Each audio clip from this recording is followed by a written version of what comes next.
Hello friends, आप सभी का स्वागत है हमारे यूट्यूब चैनल एस्पिरेंट्स चॉइस में। आई होप आप सभी अच्छे होंगे। मैं अंशुल शुक्ला आज आप सभी के लिए लेकर आया हूँ करंट अफेयर की क्लास, जो कि आपके सभी एग्जाम्स के लिए इम्पॉर्टेंट होती है और सभी को कवर करती है। इस सेशन में हम इम्पॉर्टेंट न्यूज़ व नेशनल न्यूज़ की एनालिसिस करेंगे व उसके बारे में जानेंगे। इसी के साथ जहां पर भी मैपिंग की आवश्यकता होगी वहां मैपिंग करेंगे और स्टैटिक जीके को भी पढ़ेंगे।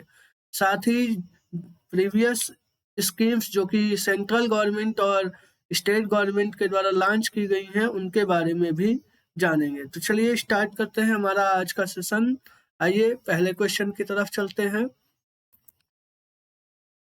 सबसे पहले, भारत के किस पड़ोसी देश ने सौर ऊर्जा का उपयोग बढ़ाने के लिए इंटरनेशनल सोलर अलायंस के साथ टाई अप किया है? तो इसका जो राइट आंसर आपका आ जाएगा वह बांग्ला रहेगा, बांग्लादेश। यानी कि अपने देश में सोलर एनर्जी को बढ़ावा देने के लिए बांग्लादेश ने इंटरनेशनल सोलर अलायंस के साथ समझौता किया है। सबसे पहले तो हम इंटरनेशनल सोलर अलायंस के बारे में जानेंगे। इंटरनेशनल सोलर अलायंस का फॉर्मेशन 2015 में किया गया था और इसने 2016 से काम करना आरंभ किया है।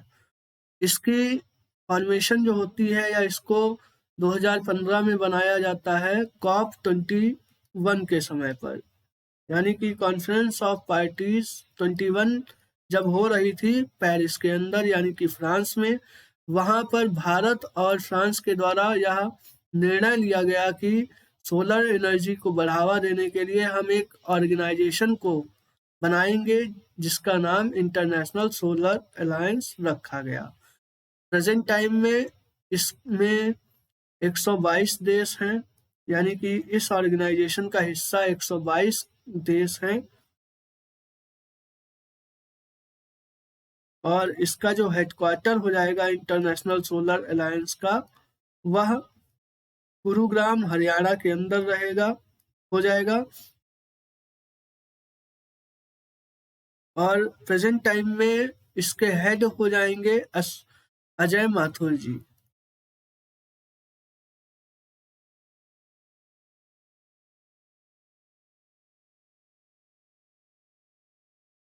अभी हाल ही में कुछ समय पहले एंटीगुआ नाम का देश इंटरनेशनल सोलर अलायंस का नया मेंबर बना है। आइए आगे चलते हैं। यह आप सभी को बांग्लादेश देश का मैप दिखाई दे रहा होगा। बांग्लादेश को पहले हम 1971 से पहले ईस्ट पाकिस्तान के नाम से जानते थे, पर इंडिया की सहायता से इसको पाकिस्तान से आज़ाद कराया गया और अब प्रेजेंट टाइम में इसका नाम बांग्लादेश रखा गया है। अभी हाल ही में 26 मार्च को, आने वाली 26 मार्च को बांग्लादेश अपना इंडिपेंडेंट डे सेलिब्रेट करेगा।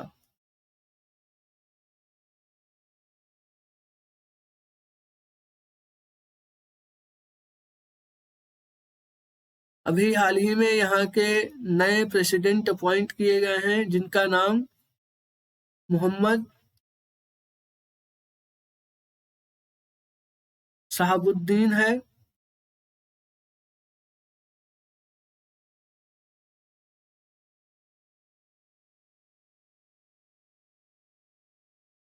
यानी कि यहाँ पर जो नए प्रेसिडेंट अपॉइंट किए गए हैं वह मोहम्मद शहाबुद्दीन जी हैं।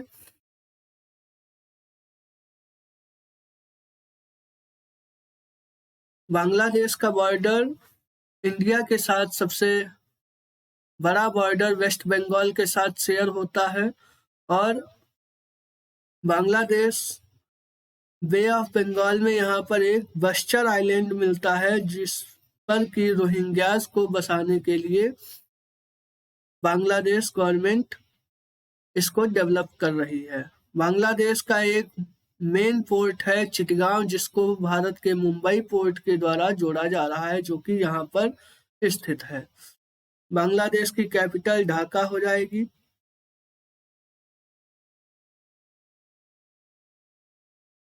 और इनकी जो करेंसी हो जाएगी वह टका रहेगी। यहाँ पर पीएम शेख हसीना जी हो जाएंगी।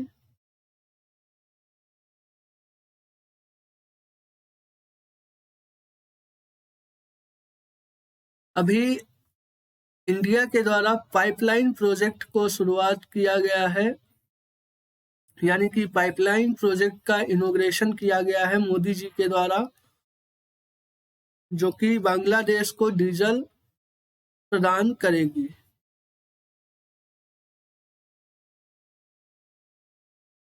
इस प्रोजेक्ट की शुरुआत 2017 में इंडिया और बांग्लादेश के द्वारा की गई थी। यह 130 किलोमीटर पाइपलाइन सर्विस है, जो कि 5 किलोमीटर इंडिया के अंदर और 125 किलोमीटर बांग्लादेश के अंदर यह पाइपलाइन रहेगी। इस पाइपलाइन प्रोजेक्ट के द्वारा बांग्लादेश को डीजल की आपूर्ति इंडिया करेगा।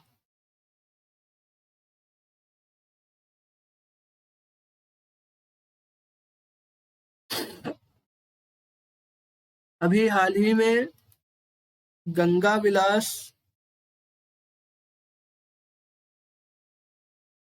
क्रूज को भी मोदी जी के द्वारा लॉन्च किया गया है, जो कि वाराणसी से होता हुआ बांग्लादेश के रास्ते असम तक जाएगा और यह 4000 किलोमीटर की दूरी को तय करेगा।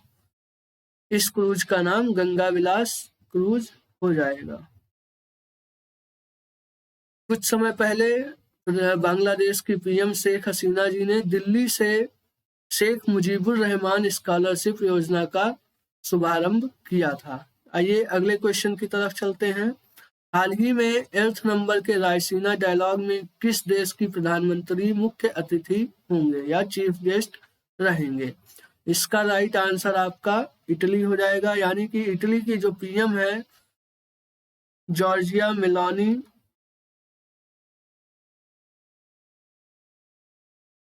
वह इस बार की रायसीना डायलॉग के अंदर चीफ गेस्ट रहेंगी। इटली की कैपिटल रोम हो जाएगी। यह टाइबर रिवर के किनारे स्थित है।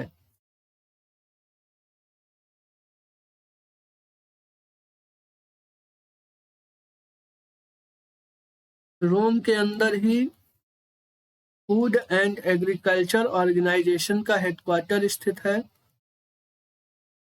अभी यूनाइटेड नेशन के द्वारा मिलेट्स ईयर की शुरुआत, यानी मिलेट्स ईयर की जो मिलेट्स ईयर फेस्टिवल का जो इनॉग्रेशन है वह रोम से ही स्टार्ट किया गया था।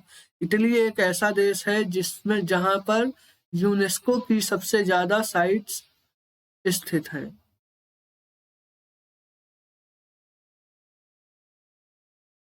मैक्सिमम साइट जो देश में विश्व में पाई जाती हैं वह इटली के अंदर स्थित हैं 52, और इंडिया के अंदर 48 यानी 48 साइट्स यूनेस्को की पाई जाती हैं।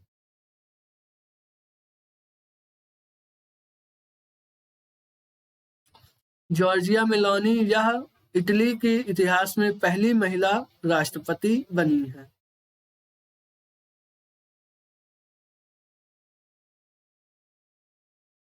आइए और यह साथ ही यहाँ पे बता दें कि जो रायसीना डायलॉग भारत के द्वारा आयोजित किया जाता है उसमें विभिन्न देशों के साथ मिलकर पीस एंड सिक्योरिटी पर तथा जीडीपी वगैरह पर बातचीत इस मीटिंग में करी जाती है।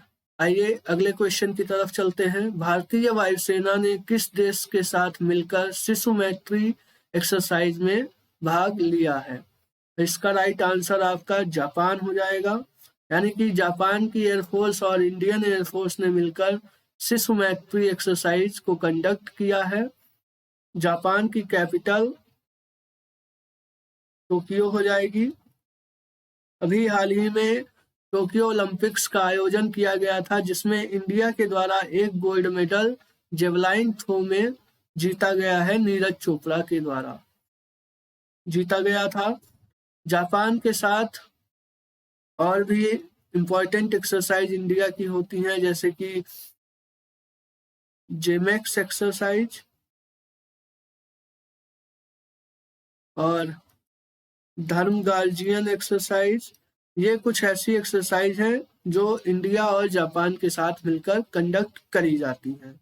जापान के द्वारा ही क्वाड ग्रुप को बनाया गया था, जिसका मेंबर इंडिया भी है, और अभी हाल ही में इसकी बैठक का आयोजन किया गया है।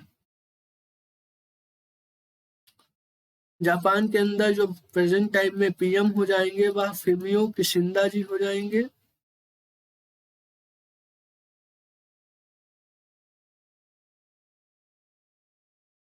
जापान के अंदर चेरी ब्लॉसम फेस्टिवल का आयोजन किया जाता है।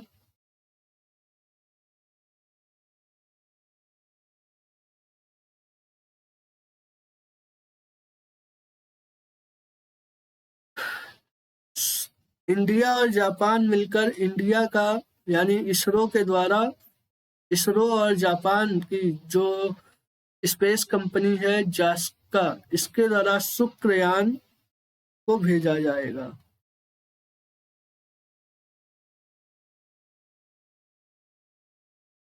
अभी हाल ही में जापान के द्वारा अपना सुपर कंप्यूटर लॉन्च किया गया था, जिसका नाम फुगाकू है। सुपर कंप्यूटर इनका हो जाएगा। आइए अगले क्वेश्चन की तरफ चलते हैं। किस राज्य के मुख्यमंत्री ने पूर्वोत्तर में यानी नॉर्थ ईस्ट में सबसे पहले कंप्रेस्ड बायोगैस प्लांट का इनॉग्रेशन करा है? इसका राइट आंसर आपका आसाम रहेगा, यानी आसाम के जो सीएम हैं उनके द्वारा नॉर्थ ईस्ट का पहला कंप्रेस्ड बायोगैस प्लांट को लॉन्च किया गया है। अभी इसी के साथ कुछ और चीजें बता दें। त्रिपुरा के अंदर अभी एक बार फिर से यहाँ के इलेक्शंस हुए थे, जिनमें मानिक शाह जी को एक यहाँ का सीएम अपॉइंट किया गया है। त्रिपुरा के अंदर ही इलेक्शन कमीशन ऑफ इंडिया ने माई वोट माई वैलेंटाइन नामक इनिशिएटिव को भी लॉन्च किया था। इसी के साथ नागालैंड के अंदर यहाँ पर भी एक बार फिर से एन रियो जी को यहाँ पर सीएम बनाया गया है। इनका 5th टेन्योर है। नागालैंड की कैपिटल कोहिमा हो जाएगी और नागालैंड के अंदर अब 15 जिले हो जाएंगे। नागालैंड की जो विधानसभा है वह सबसे पहली ई विधानसभा बनी है। अरुणाचल के अंदर अभी हाल ही में नए राज्यपाल का अपॉइंटमेंट किया गया था या नियुक्त किया गया था केटी पार्निक जी को। इन्हें यहाँ का नया राज्यपाल नियुक्त करा गया है। यह लेफ्टिनेंट जनरल रह चुके हैं। आइए असम के बारे में जान लेते हैं। असम को वेस्ट बंगाल से अलग करके बनाया गया था।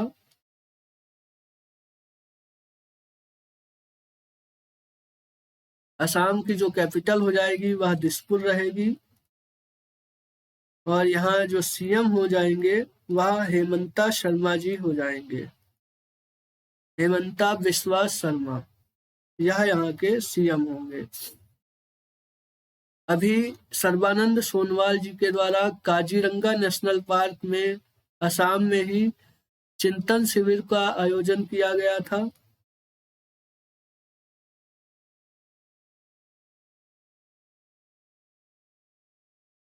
असम के अंदर 3rd नंबर के खेलो इंडिया गेम्स का आयोजन किया गया था, जो कि गुवाहाटी में कंडक्ट करे गए थे।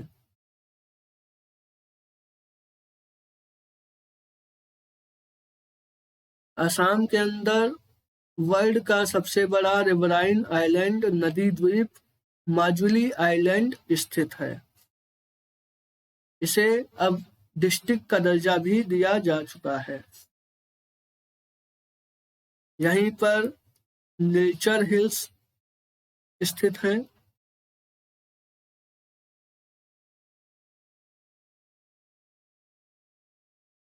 अंबुबाची मेला यहीं पर मनाया जाता है, जो कि कामाख्या टेम्पल के किनारे होता है। असम के अंदर बिहू फेस्टिवल का आयोजन किया जाता है, और यहाँ पर जो मेजर रिवर है या मेन मुख्य रिवर है वह ब्रह्मपुत्र हो जाएगी। ब्रह्मपुत्र रिवर यहाँ की मुख्य नदी हो जाएगी। असम के अंदर ही काजीरंगा नेशनल पार्क, ध्यांग पटकई ये सब स्थित हैं, और यहीं पर अबॉर्ड ऑफ राइनोस को भी बनाया गया है, यानी कि गैंडे की राख से एक उसकी स्टैच्यू को भी बनाया गया है। चलिए आगे चलते हैं अगले क्वेश्चन की तरफ। किस राज्य में एक 1300 वर्ष पुराना बौद्ध स्तूप पाया गया है? इसका राइट आंसर ओडिशा हो जाएगा, यानी कि आर्कियोलॉजिकल सर्वे ऑफ इंडिया के द्वारा एक पुराना बौद्ध स्तूप को खोजा गया है, जो कि ओडिशा के अंदर स्थित है। इसका हेडक्वार्टर दिल्ली हो जाएगा।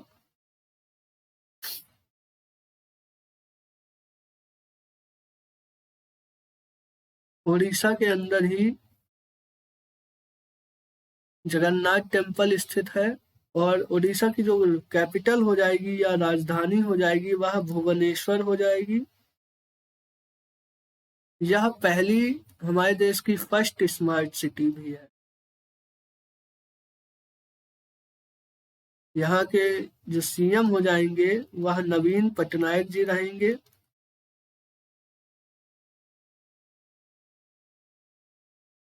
ओडिशा का उत्कल दिवस जो है वह 1 अप्रैल को मनाया जाता है।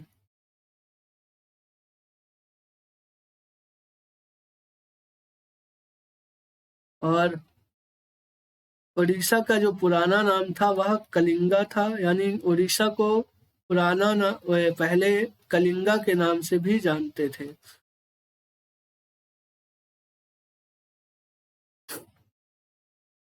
सांची स्तूप मध्य प्रदेश में स्थित है।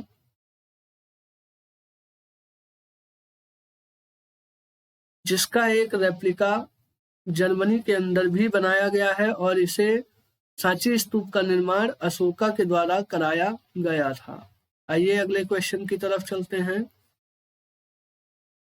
सशस्त्र सीमा बल का महानिदेशक या डायरेक्टर जनरल किसको नियुक्त किया गया है? तो यह रश्मि शुक्ला जी हो जाएंगी, यानी कि एसएसबी का या सशस्त्र सीमा बल का जो डीजी है, डायरेक्टर जनरल है, वह रश्मि शुक्ला जी को नियुक्त किया गया है। इन्होंने एसएल थाउसेन जी को रिप्लेस करा है, यानी इन्होंने एसएल थाउसेन जी की जगह पर इनका अपॉइंटमेंट किया गया है। एसएसबी का जो फॉर्मेशन है या निर्माण है वह 1963 में किया गया था। इंडिया चाइना वार के बाद, यानी इंडो साइनो वार 1962 के बाद सशस्त्र सीमा बल का गठन किया गया था। प्रेजेंट टाइम में इसकी जो डायरेक्टर जनरल है वह रश्मि शुक्ला जी को नियुक्त किया गया है। एसएल थाउसेन जी के पास सीआरपीएफ डिपार्टमेंट है। इसी के साथ आपको बता दें कि सोनिया गोकानी, इनको अभी हाल ही में गुजरात हाईकोर्ट के अंदर चीफ जज के रूप में नियुक्त किया गया है। ललिता लक्ष्मी जी को पीएमओ के अंदर डायरेक्टर जनरल अपॉइंट किया गया है। आइए आगे चलते हैं अगले क्वेश्चन की तरफ। महाराष्ट्र के पहले दिव्यांग पार्क की आधारशिला किसके द्वारा रखी गई है? इसका राइट आंसर आपका नितिन गडकरी जी हो जाएगा, यानी कि महाराष्ट्र के अंदर फर्स्ट दिव्यांग पार्क की जो आधारशिला है वह नितिन गडकरी जी ने रखी है। नितिन गडकरी जी आपके रोड एंड ट्रांसपोर्ट मिनिस्टर हो जाएंगे।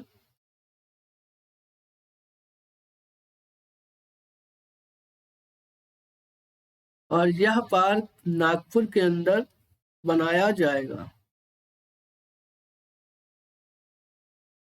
महाराष्ट्र की जो कैपिटल हो जाएगी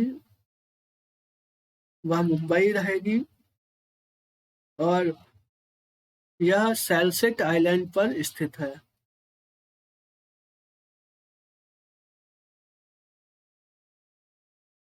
अभी शिवाजी की जयंती वाले दिन शिव षष्ठी थीम पार्क, इसका उद्घाटन किया गया है एकनाथ शिंदे और अमित शाह जी के द्वारा पुणे के अंदर। महाराष्ट्र एक ऐसा पहला स्टेट बना है जहां पर दिव्यांग जन के लिए एक अलग से डिपार्टमेंट को भी बनाया गया है और इसी के साथ यहाँ पर सीरम इंस्टीट्यूट का हेडक्वार्टर स्थित है जिसने कि कोविड शील्ड को बनाया था। महाराष्ट्र के अंदर ही अभी औरंगाबाद का नाम बदलकर संभाजी नगर कर दिया गया है। आइए अगले क्वेश्चन की तरफ चलते हैं। डाक विभाग ने एक अनूठा कवर गो ग्रीन गो ऑर्गेनिक को लॉन्च किया है। इसे किसने शुरू किया है?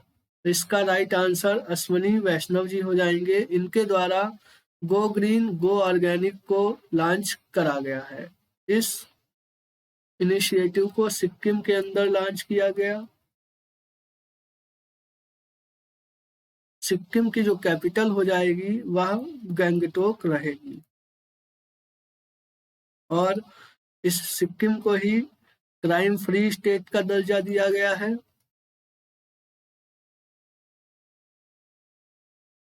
ओपन डेफिकेशन फ्री की कैटेगरी में भी सिक्किम ने टॉप किया था सबसे पहले और इसी के साथ ऑर्गेनिक स्टेट जो हमारे देश का सबसे पहला बना था वह भी सिक्किम है।